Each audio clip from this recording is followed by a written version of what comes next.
Let's talk about immortality, because from a hypothetical standpoint, you have a gene that's an immortal gene. You have immortality genes, but that gene has to be signaled.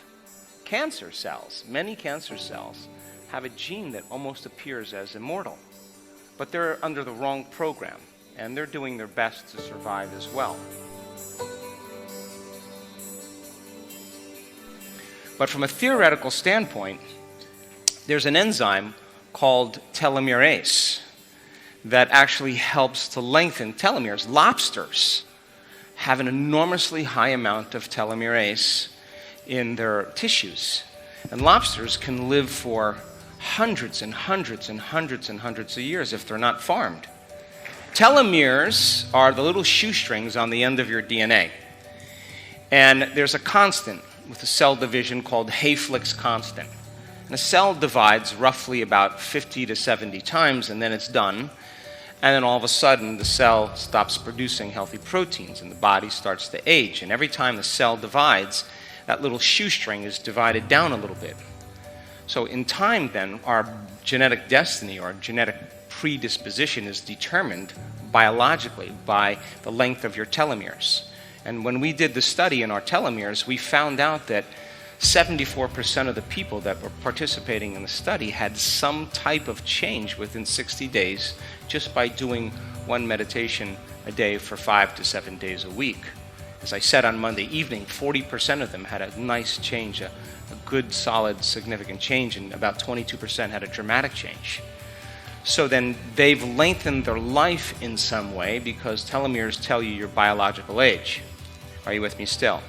Now, one of the things that speeds up the loss of telomere length is cortisol and adrenaline, because it wears down the cell, and the cell starts to divide very quickly, and the cell starts to downregulate, and what happens is the tissues begin to break down. Proteins are no longer expressed properly. So if you think about it, if you're living in the present moment, truly in the present moment from a theoretical standpoint, you couldn't be aging. Think about it. If your energy was changed in some way and you were expressing through your fourth center instead of the centers of survival, you could technically live longer. Now, the 98.5% of your DNA that is unexpressed, untapped, that scientists call junk DNA, there's a lot of potential. That is a library of potential, a parts list of possibilities. And I believe that those particular sequences will not be activated by chemistry. Your cells are 100 to 200 times more sensitive to frequency than they are to chemistry, to electromagnetism. So what's going to signal the cell isn't going to be matter to matter, it's going to be energy to matter. So as the cell begins to pick up a signal, that signal potentially could unlock the gene for immortality. Are you with me still?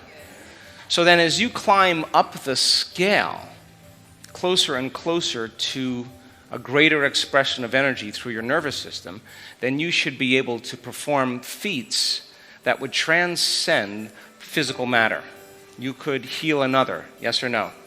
You could raise your own energy and literally change any condition or health condition in your body, because as you vibrated those microtubules faster and faster, they would be emitting more coherent light and information. And now you would be more radiant light and less matter. Are you with me still? And it's that signal then, I think, that begins to signal the gene for immortality. And there was a book I read in 1989 or 1990 called The Life and Teachings of the Masters in the Far East. And that book kind of lit me up, because it was about a group of scientists from the United States that went to the Himalayas to study the Masters.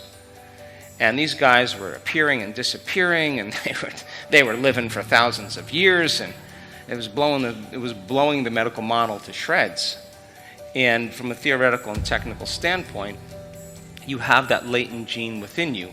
You just have to be able to activate it. Now, forget immortality, but just think about extending your life just another 100 years. but not extending your life within 100 years and being sick for those 100 years. Extending your life for 100 years where you have enough vital energy that the cells are so coherent and so organized that you're not perceiving threats in your environment. What are you afraid of? You've overcome fear. Well, you've overcome impatience and anger and frustration and hostility. You've overcome prejudice and separation. So you're closer to the unified field, and as a result of it, your body's expressing more light and information. Autonomic nervous system is processing a greater frequency. So from a theoretical standpoint, it's absolutely possible. And just to live another 100 years is absolutely possible. So when I did the math on certain people that lengthened their telomeres by a good percentage, the 22%, just in 60 days, they got about 10 to 15 days of their life back. They extended their life for about 10 to 15 days.